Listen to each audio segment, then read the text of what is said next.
This chapter is dedicated strictly to toolbars, different toolbars in different windows.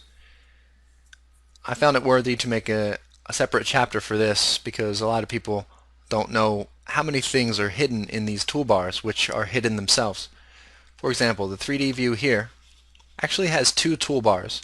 One is enabled by default, and it's over here on the left side.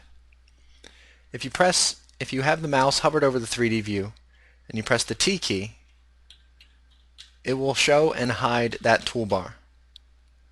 And you can also show it by clicking on the plus sign at the top left.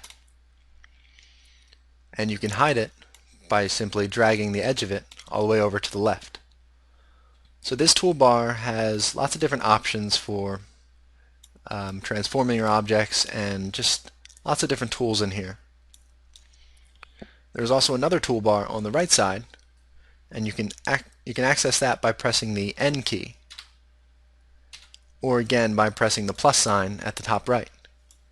Now this has lots of different options for, it has object properties, and it has other different tools and display options over here.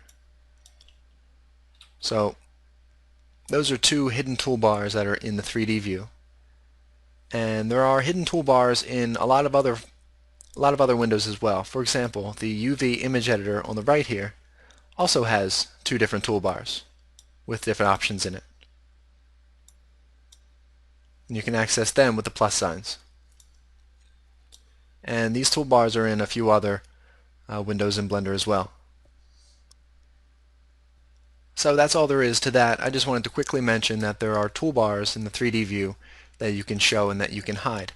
And I'm going to leave this toolbar on the left side hidden and press Ctrl and U to save that as the startup file, just to maximize the modeling space in the 3D view here.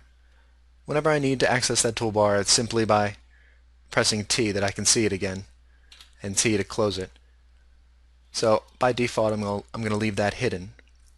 And that's all I wanted to say about toolbars. Let's move on to chapter 7, layers. Something that's actually important. Don't worry, we will get to actually modeling things, I promise you. I just want to get all this preliminary stuff out of the way so that you understand this thing as a program and you understand what all the menus are and the toolbars are. And now I'm just rambling, and I think we'll end it there.